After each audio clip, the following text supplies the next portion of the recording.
Olá pessoal, a gente está aqui para apresentar um pouquinho do escritório Vieira Mello e Leonello. Nós temos os nossos prédios inicialmente aqui só para a gente fazer um link com o trabalho que a gente tem levado para as empresas de forma administrativa, considerando algumas ferramentas e softwares que o escritório tem desenvolvido nos últimos anos, e todos com um objetivo muito simples, que é fazer a recuperação de valores, a correção de procedimentos e validando a parte sistêmica das empresas. Então, todos os trabalhos que a gente vai apresentar aqui, de forma muito objetiva, aqui até para aproveitar esse canal, são trabalhados em cima de ferramentas próprias que a gente desenvolveu ao longo desses anos, com esse objetivo de complementar e dando um apoio à gestão das empresas. São 4 temas basicamente que a gente vai trabalhar com vocês, mas já antecipando algumas coisas, além do próprio site do escritório, que vocês podem ter já alguma informação preliminar, a gente vai encaminhar para vocês digitalmente um material que nós trabalhamos aí com a configuração desses 4 tópicos. Então aqui, revisão de contas de depósitos, recuperações do FGTS, a parte de e-social, nós temos uma ferramenta, e na área tributária. Então, alguns clientes vocês também conseguem identificar a partir do site algumas referências de trabalhos que nós temos. Isso aqui vai ser disponibilizado de forma eletrônica e até física, se for o complemento. Mas partindo então já para o primeiro trabalho, nós fizemos ao longo dos anos, aí, dos últimos 7 anos para ser mais preciso, o desenvolvimento de uma ferramenta que faz a revisão de contas de depósitos judiciais. Por que isso? Na verdade, todas as empresas, quando sofrem alguma demanda, por exemplo, uma ação trabalhista, para fazerem o recurso da sentença que elas sofreram, elas precisam fazer a garantia desse processo, um depósito para poder fazer o recurso, ou lá na fase de execução, para poder garantir e viabilizar os embargos da execução. Esse depósito, ele, como todo mundo sabe, não é novidade, ele é uma garantia prévia. Então, cada vez que a empresa vai fazer um recurso, ela precisa fazer um depósito, e lá na Caixa Federal é aberta uma conta judicial. Então, se a empresa tiver, por exemplo, 3 depósitos, ela vai ter 3 contas vinculadas a esse processo. Na prática, o que acontece com muita frequência, especialmente em empresas com muita longevidade? Por que eu falo longevidade? Porque esse trabalho é possível retroagir da década de 60 para cá. Então a gente consegue ter um mapeamento de depósitos com bastante período de tempo. Não existe prescrição nem decadência. Então todo o depósito localizado lá nos anos 80, 90, enfim, vai ser possível mapear e viabilizar o resgate. Então, por empresas que tenham longevidade e por empresas que tenham volume de pessoas, naturalmente rotatividade, acaba tendo bastante demanda. Então é um perfil de empresa que tem esse tipo de peculiaridade de ter volume de processos, a gente consegue viabilizar. Na prática, até por essa longevidade e esse volume de processos, quando a ação encerra, nem sempre a empresa acaba tendo controle de todos os depósitos que ela fez naquele processo e fazer o requerimento para o juiz utilizar como parte do pagamento ou pagamento total daquela demanda. Então, muito comum a empresa chegar no final do processo, sofreu a condenação, desembolsar o valor integral para fazer o recolhimento da condenação e não utilizar os depósitos. Na prática, acaba indo para o arquivo esse processo, com a conta judicial vinculada, tendo saldo positivo, e o dinheiro acaba se perdendo e a empresa não tem isso registrado. Também, só para complementar, acontece com frequências, e exemplos aí de quase 2.000 clientes que a gente já fez esse trabalho. Quando a empresa registra a saída desse valor da contabilidade, ela declara, via de regra, de forma equivocada, né? Mas a gente identifica que era assim como o pagamento de custas processuais. Na área civil tributária, se paga custas para recorrer. Na área trabalhista, o depósito que se faz é uma garantia prévia. Então é um depósito que deveria ficar na contabilidade como um ativo realizável e não com pagamento de despesa, que é o caso de custas. Então, por ter esse enquadramento contábil muitas vezes equivocado, acaba na empresa não tendo nada em aberto. Fica lá pagamento de custas, foi para uma rubrica de despesa. Se tem uma guia de 8.000 e uma declaração de 8.000, qualquer auditoria interna ou externa não vai achar esse tipo de valor internamente. Então, o nosso trabalho complementa muito. Então, resumido, o que a gente faz? A empresa, por uma procuração específica, simplesmente isso. A gente não precisa de cópia de processos, relações de ações, ou ir no judiciário e olhar folha por folha em cada uma das ações que ela sofreu. A gente, por procuração, notifica Banco do Brasil e Caixa Federal para receber a relação nominal de contas judiciais a partir do CNPJ da empresa. Então, recebendo essa nominata de contas, a gente importa para dentro do nosso software, da ferramenta que nós criamos, e a gente consegue, pelo número da conta, mapear o número do processo. Então, a partir desse cruzamento, com o número do processo, a gente valida em todos os tribunais do Brasil inteiro para identificar, num filtro inicial, se a ação está em andamento, não se mexe no valor, a empresa tem jurídico que cuida, certamente está acompanhando isso. O que nos interessa é separar processos baixados e arquivados. Então, toda demanda já extinta, todo processo já encerrado, se eventualmente tiver um valor vinculado na conta judicial, esse dinheiro não deveria estar ali, deveria ter voltado para o caixa da empresa. Então, o cruzamento parte basicamente disso. Quando a gente finaliza a lista desses processos arquivados, a gente peticiona em cada um deles, processos arquivados há 2, 10, 20, 30 anos, juntando essa procuração que a empresa nos outorgou, o extrato da conta para provar que há um valor em aberto e requerendo ao juiz a liberação mediante alvará. Então, a parte dita jurídica desse trabalho é a final, ou seja, depois do relatório feito, peticionar para o juiz pedindo desarquivamento e expedição de alvará. Vou pedir para o apoio aqui para a gente ampliar. Esse é o modelo final, só estou reduzindo aqui, mas na verdade de um cliente que nós trabalhamos, a Sodexo, por exemplo, em que foram mapeados 8.900.000 em ações em andamento. O status aqui está em andamento. Só para ser um pouquinho mais didático aqui, esse é um relatório impresso, enfim, mas com as mesmas informações, mas só para vocês verem o tamanho da informação, não é? Aqui está resumido, obviamente. Então, nós temos nessa coluna todos os processos mapeados, 8.947.000 foram vinculados na nossa pesquisa. Já é uma informação muito importante para a empresa, porque normalmente ela não tem atualizado nessa conciliação financeira todos os processos e valores vinculados para poder fazer esse acompanhamento. Então, complementa o nosso trabalho, a gente mapear para a empresa ações em andamento, vinculando cada depósito ao respectivo processo. Mas o que nos interessa é a parte seguinte, que pode passar, por favor, que é vincular os processos arquivados. Então, todo processo baixado e arquivado que tenha saldo nas suas contas, totalizou aqui 3.700.000 no caso da Sodexo, é o valor que a gente vai peticionar em cada um desses processos, juntar o extrato e pedir um alvará judicial. Pode passar, por favor. Alvarás judiciais, com certeza você já deve ter tido contato, mas só para apresentar algumas situações de exemplo. Então, aqui o alvará, lá no Poder Judiciário, aqui da Quinta Vara de São Bernardo do Campo, está um pouquinho longe talvez, mas aqui, cliente é a Bombril S.A.,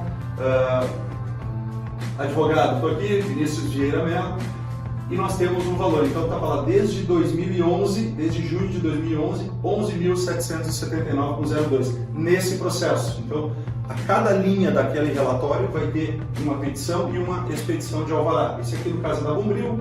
Aqui do lado a gente tem um outro cliente que é a Adidas do Brasil, 5.889, também um valor liberado, num daqueles processos da pesquisa. Outra página, por favor. Aqui nós temos a Riachuelo, está lá 10 mil e tanto no processo. Aqui a Bombril, 150 mil reais nesse alvará. Depois a gente pode compartilhar de forma eletrônica, são documentos públicos, então todos dentro de um processo judicial, não tem nenhum sigilo específico aqui. Pode passar, por favor? Aqui a gente tem um outro alvará da Avon de 467 mil, está um pouquinho longe, mas estou olhando para vocês. Por que um valor tão alto aqui, ou esse outro das lojas Marias? Olha, Vinícius, estou aqui, depósito.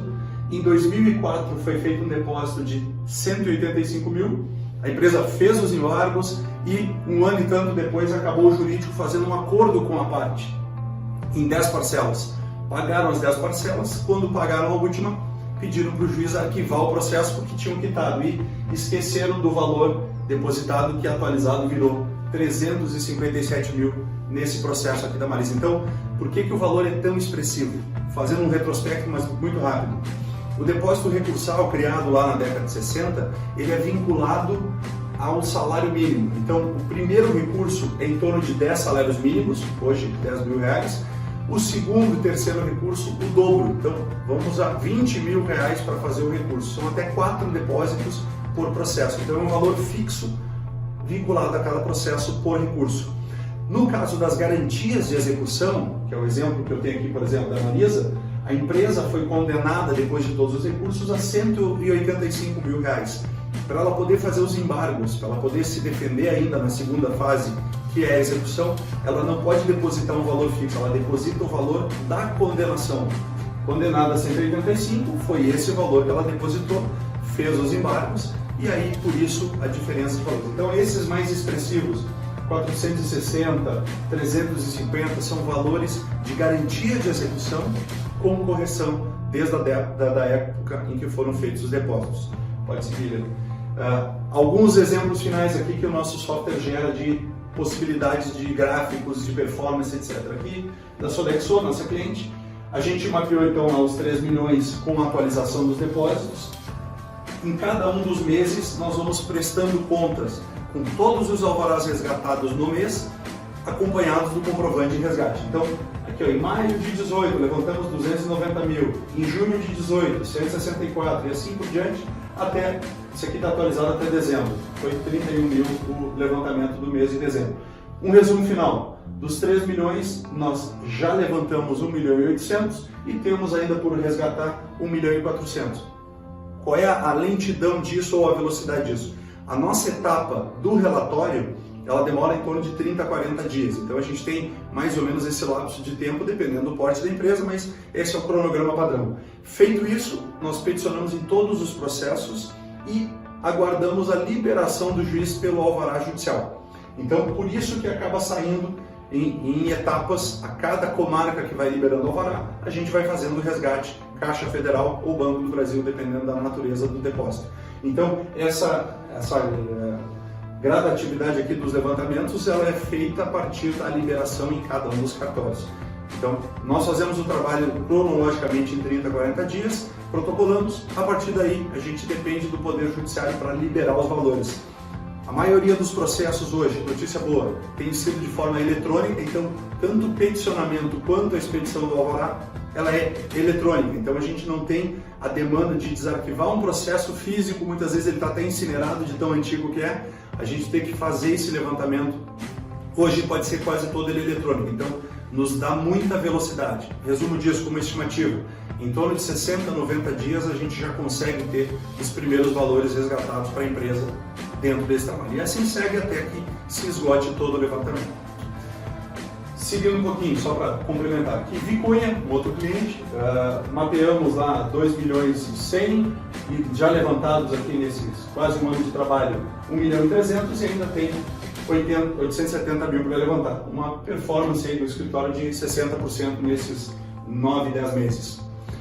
Um último, só para a gente complementar, a Bimbo, um outro cliente também de grande porte, uma empresa, identificamos 1 milhão e 300, já resgatados 829 mil, ainda restando 534. Esse é o trabalho que a gente faz então com relação a depósitos judiciais. Pode passar, por favor. Fazendo finalmente aqui, só para deixar um resumo para vocês.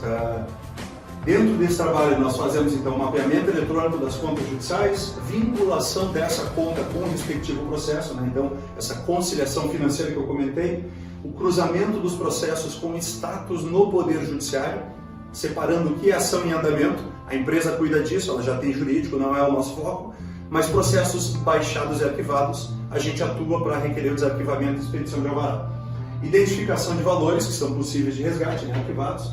Viabilizamos, pela velocidade, pelo porte do escritório, nós temos tanto com o Banco do Brasil e com a Caixa, convênio de centralização de depósitos, então se a empresa tem uma ação no Acre, a gente consegue viabilizar a recuperação disso, então toda a logística é assumida pelo escritório, desde a identificação, peticionamento, resgate efetivo, não só pegar o alvará no cartório, mas ir na agência local e fazer o levantamento. A gente consegue centralizar em todo o território do Brasil. E mensalmente a gente entrega não só aqueles gráficos para a empresa acompanhar a performance, mas a atualização dos valores que a gente foi levantando e do que a empresa ainda tem por resgatar até a conclusão do trabalho. Então, fica um fechamento aí dos tópicos principais. No segundo tema, recuperação da contribuição de 0,5% do FGTS. Por que a gente trata disso? Uma preliminar que eu falei rapidamente no início. O escritório não trabalha com tese, ajuizações, discutir processos, não é esse o objetivo. A gente é hoje uma law tech, então a gente trabalha com tecnologia para aplicar dentro do dia a dia das empresas buscando algumas soluções e, via de regra, recuperando valores. Nesse caso da Lei 110 lá de 2001, rapidamente, foi uma lei que trouxe algumas alterações no fundo de garantia, especialmente a criação daquela multa de 10% nas rescisões do FGTS.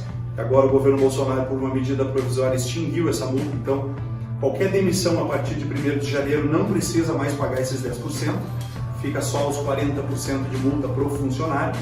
Algumas empresas discutem a recuperação dos últimos 5 anos pela via judicial. Caso a empresa tenha um volume de demissões dentro desse período de 5 anos, faz sentido esse trabalho, a gente também está à disposição aí para contribuir, mas o objetivo nosso nesse momento é fazer a recuperação administrativa, não é um processo judicial e nem uma discussão de tese, deste 0,5% criado pela Lei Complementar 110.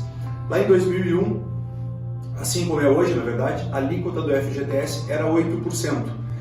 O governo criou, por essa Lei 110, um aumento de 0,5%, criou uma contribuição sobre o fundo de garantia. O objetivo desse 0,5%, segundo a justificativa da lei, era repor as perdas de expurgos inflacionários, planos econômicos, Collor, Bresser, Verão, todos esses planos que surgiram no final da década de 80 e início dos anos 90. Esses planos tiveram, segundo o governo, alguns prejuízos para o Caixa da União e que, por essa instituição da lei, esse 0,5% serviria para repor as perdas de expurgos inflacionários e por aí vai. Só que durou só 5 anos esse aumento. Esse 0,5% foi até 2006. Depois a alíquota baixou para 8%, é o que as empresas pagam até hoje, 8% sobre a folha, a título de fundo de garantia. Por que a gente está tratando desse tema? A Lei 110 tem um vício na origem. A lei publicou e entrou em vigor no mesmo mês.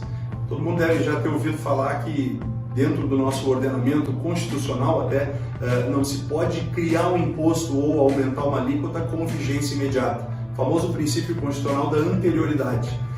O que significa na prática? A lei tendo um aumento no FGTS de 0,5%, ele só poderia ter vigência no ano seguinte, nesse caso. Então, janeiro de 2002 em diante é válido o aumento, mas como a lei entrou em vigor na publicação em outubro de 2001, o mês de outubro, novembro, dezembro e o 13º foi declarado inconstitucional pelo próprio Supremo, uma decisão do ministro Joaquim Barbosa em 2012, já transitada em julgado, conferindo às empresas o direito de recuperar esse valor de 0,5% em qualquer recolhimento lá desse período, outubro, novembro, dezembro e o 13º do ano de 2001.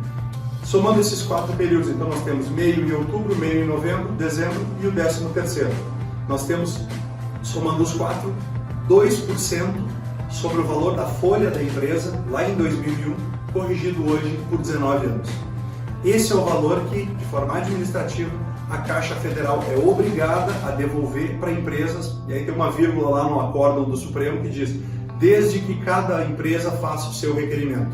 Esse é o nosso trabalho. Então, levar essa notícia, provavelmente as empresas nunca ouviram falar da inconstitucionalidade parcial da Lei 110, que permitiu a recuperação disso. O nosso trabalho é instruir esse pedido de restituição e encaminhar para a devolução em cada uma das empresas que a gente fizer o trabalho, de forma administrativa, via Caixa Federal, indicando a conta corrente da própria empresa, porque uma das obrigações legais da Caixa na devolução é transferir para a conta da própria empresa, ela não pode transferir para terceiros ou sacar isso em valores, então é obrigatório no requerimento indicar a empresa. Vou dar alguns exemplos aqui de empresas que a gente trabalhou, posso compartilhar depois, mas temos aqui então a Coop, supermercado lá de Santo André, no mês de outubro a dezembro, exatamente esse período de 2001, recebeu lá R$201 mil por esse período. Aqui os comprovantes, deu lá 137 mil de uma conta e 63 mil de outra. Pode passar o outro, por favor? Outra empresa aqui, Porto Seguro, de um dos CNPJs que a gente trabalhou, 187 mil. Serasa, outro exemplo, 136 mil e assim por diante. Então, vai depender do porte da empresa em 2001 para a gente saber se o valor vai ser maior ou menor. A estimativa eu já dei, 2% do valor da folha que a empresa tinha em 2001, corrigido por 2 anos. Acho que é isso. Como fechamento aqui então, nós temos aqui esse 0,5% dos valores pagos de FGTS. O nosso trabalho, identificação desse pagamento a maior, instrução e fundamentação do pedido para evitar que a Caixa indefira, Já vimos vários casos de empresas tentando fazer esse trabalho de forma incorreta e acabando tendo o indeferimento. Então, existe uma metodologia, uma fundamentação necessária para a instrução. Recuperação direta, sem qualquer discussão de tese, de forma administrativa, protocolo na Caixa Federal. O crédito direto na conta da própria empresa. Então, trabalho mais um, sem qualquer risco, sem qualquer discussão de tese e com recuperação final em espécie para a conta que a empresa indicar. Seguindo aqui, sendo bem objetivo, que esse é um tema de bastante profundidade. Então, nós temos um trabalho aqui com relação aos parâmetros CFIP e E-Social. Por que isso? Todas as empresas tiveram uma transição do modelo CFIP para um sistema E-Social que cá entre nós. Já está anunciado que vai ter uma atualização, vão mudar a ferramenta aí para esse ano. Talvez aí até metade do ano venha algumas modificações. Por enquanto o sistema ainda é válido, só que esse ponto que a gente está trabalhando, ele vem há bem mais tempo, até não é nem no modelo CFIP e E-Social, ele vem antes disso, desde lá da década de 90, para ser mais preciso. Como eu falei no início, o escritório desenvolve ferramentas e a gente trabalha na parte sistêmica, então a gente tem um conjunto de software, expertise jurídico para trazer esse apoio sistêmico para as empresas. Nessa área da previdência, recolhimentos de INSS, que é o objetivo aqui principal do E-Social, o que nós identificamos nas revisões e auditorias que a gente já fez em N empresas? Todos os sistemas de folha que estão disponíveis no mercado, eles tiveram um equívoco de interpretação que foi a lei que regulamenta a nossa previdência, a Lei 8212, lá em 1991, artigo 22, ela diz lá que incide contribuição sobre a remuneração habitual do funcionário, segue o texto. Resumo disso, incide contribuição previdenciária sobre a remuneração do funcionário. Qualquer sistema de folha disponível no mercado, seja de grandes empresas ou de menores empresas, eles entenderam de forma equivocada que remuneração, é o que está o artigo da lei, artigo 22, era sinônimo de folha de pagamento. Qual é a consequência dessa interpretação equivocada? Todo o sistema de folha está parametrizado para apurar a contribuição previdenciária patronal, os 20%, RAT e FAP, o sistema S, lá os terceiros, SESC, SENAC, SEBRAE, SESI, todo o sistema, todos esses são apurados sobre a folha. Mas a legislação desde 91 diz que é sobre a remuneração. Final da história. Os sistemas que as empresas internamente utilizam, contratando essas outras empresas terceirizadas de folha, eles acabam tendo um pagamento com uma base superdimensionada, exatamente porque não separam o que é uma remuneração do funcionário, mas sim aplicando a alíquota global sobre a folha de pagamento. Então, existem várias possibilidades de revisão dentro desse campo e a gente tem tido bastante informação a partir disso. Vou trazer alguns exemplos concretos. Dentro do sistema E-Social foi trazida a tabela S1010. Talvez alguns de vocês já tenham conhecido, uma tabela que deu bastante dor de cabeça para o pessoal da contabilidade e RH, especialmente, mas para nós ela é valiosa, em função de que todos os códigos de incidência ou não, se é mensal, se é anual, se é zerado ou não, se faz parte da base ou não, todos os itens têm código próprio. Então, cada uma das rubricas que a empresa tem, assistência médica, férias, hora extra, periculosidade, adicional noturno, vale transporte, cada um desses itens, dessas rubricas, eles têm uma correspondência dentro da tabela S1010 em que se indica se está incidindo ou não está incidindo.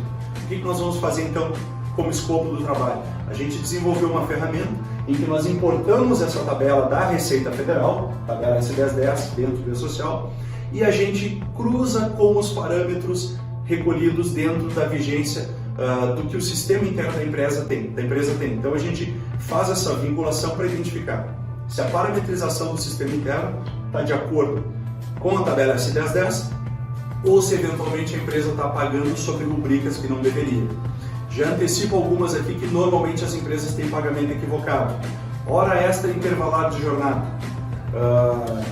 Só para dar um exemplo aqui e fundamentar um pouquinho. Desde a própria reforma trabalhista, agora a instrução normativa do ano passado, 1867, está registrado que a hora extra tem natureza remuneratória, só que a hora extra do almoço não tem natureza remuneratória.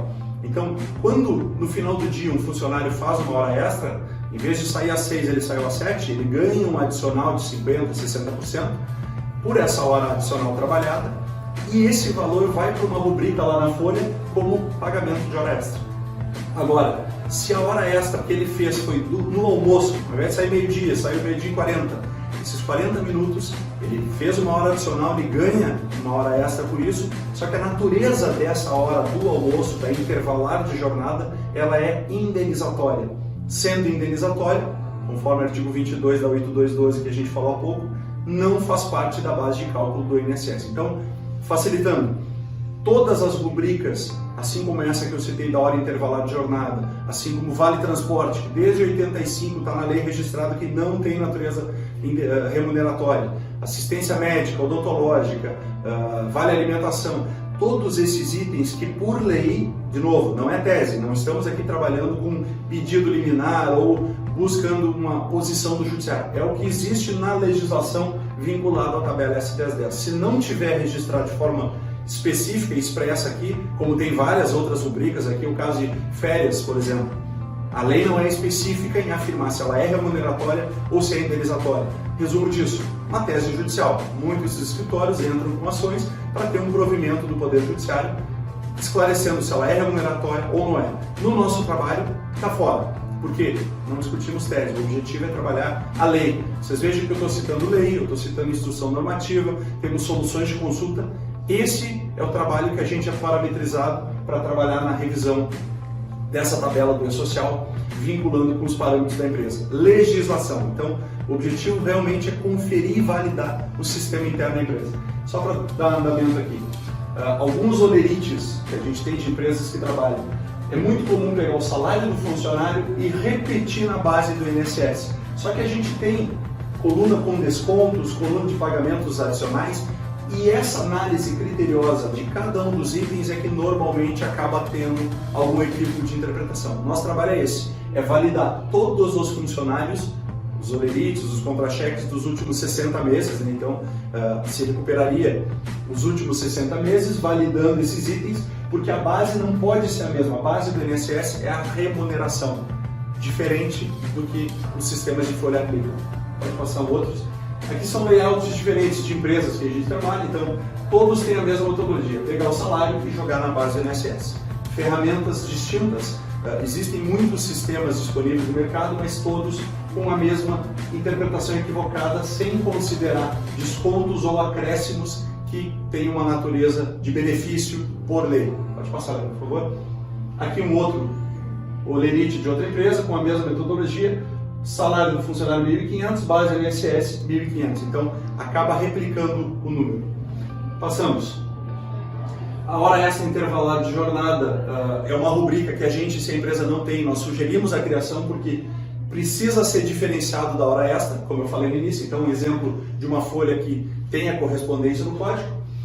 Finalizando, então a gente tem aqui, nesse trabalho sistêmico, a revisão das bases de todos os recolhimentos pela tabela S1010, o cruzamento dos últimos 60 meses, uma análise digital da folha. Voltando aqui, a gente não faz um trabalho manual, a gente vai conseguir fazer todo esse cruzamento a partir dos arquivos digitais de folha de pagamento, arquivo FOPAG, o MANAD, enfim, com o cruzamento eletrônico da tabela S1010. O apoio nesse ajuste sistêmico, o escritório assume todas as obrigações acessórias, as revisões administrativas que a gente faz a partir deste tema.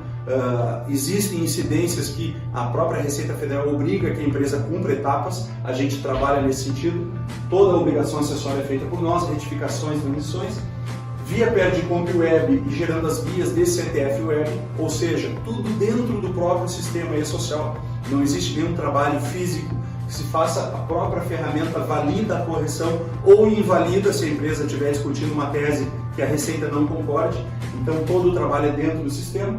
E nós formalizamos um parecer de entrega, mais ou menos em 40 dias, 60 dias, dependendo da velocidade da informação que recebemos, para a empresa contabilizar. Só para ilustrar aqui, é assim que nós fazemos a entrega de todo o trabalho. A cada empresa que nós concluímos, essa é a revisão do diagnóstico dos parâmetros, a gente formaliza um parecer em que toda a memória de cálculo, estou só folhando aqui para vocês verem a fundamentação e a robustez que a gente tem, todas as decisões de legislação, a gente entrega para a empresa para que isso fique contabilizado, para que a empresa guarde a fundamentação e tenha todas as dúvidas sanadas pelo texto da lei que a gente e informa aqui para fazer essa correção administrativa. Então, esse é o trabalho de revisão dos parâmetros. Como um exemplo final aqui, normalmente, a gente também atendeu já algumas centenas de empresas nesse trabalho, normalmente o resultado que a gente vê, porque o erro é muito recorrente, ele se repete nas empresas, ele muitas vezes alcança o valor de uma folha de pagamento. Então, sei lá, se a empresa tem uma folha de R$1 milhão, via de regra, a correção e ajuste desse sistema dos últimos 5 anos, corrigidos pela Selic, gera um crédito-benefício normalmente de uma folha inteira. Então, nesse exemplo, uma folha de R$1 milhão, um crédito ao redor de 1 milhão. Se a folha é 10 milhões é a probabilidade de crédito pela proporção do que a gente tem visto aí nesses últimos anos. Então, é isso. Um último tema, de forma mais objetiva ainda, é a revisão eletrônica tributária. Como eu falei lá no início e estou repetindo ao longo, o escritório não discute tese, nós não vamos entrar com ações para discutir eventualmente algum ponto. O objetivo é usar essa tecnologia que nós desenvolvemos e no caso da parte tributária, nós criamos um BI em que foram importadas todas as legislações por segmento de empresa e isso foi viável em função da troca lá em 2011 e em 2012 para a maioria das empresas do modelo DIPJ, né, Declaração da Pessoa Jurídica, que foi substituída pelos arquivos SPED. Toda empresa, toda contabilidade sabe o que é isso, todo final de mês ela transmite os arquivos. Para nós interessa especialmente dois, os arquivos SPED aqui na revisão eletrônica tributária, contribuições e o fiscal.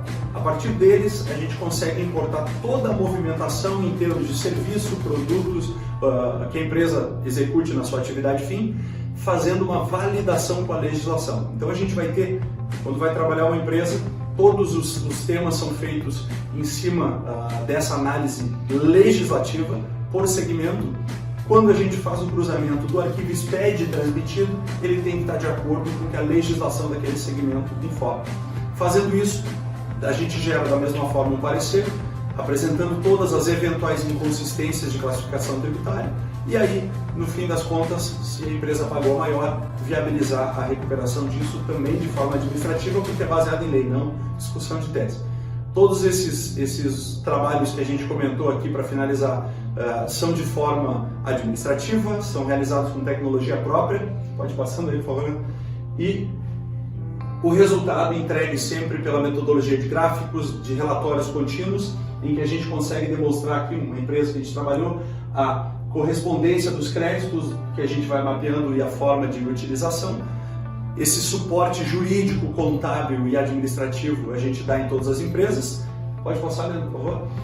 E fica então um ajuste final aqui para registrar esse último trabalho. Importação dos arquivos SPED, um resumo do que eu já disse, né? Cruzamento das obrigações, análise do correto enquadramento com base na legislação vinculada à obrigação pessoal da empresa pelo seu CNAE, no segmento dela, levantamento de possíveis créditos em decorrência do pagamento, avaliação de bases, tributação federal, PIS, COFINS, Imposto de Renda, Contribuição Social, IPI e também a gente pega o ICMS e, no fim das contas, esse atendimento das obrigações acessórias, que também faz parte do escopo do nosso trabalho. A partir disso, a gente formaliza o crédito e, como eu falei dos outros temas, todos de forma administrativa e também com uma metodologia de trabalho pelo sucesso.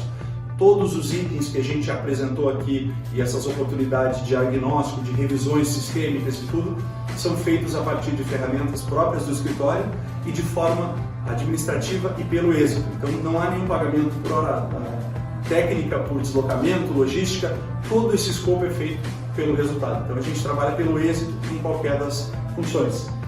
Pode passar, por favor. É isso, senhores.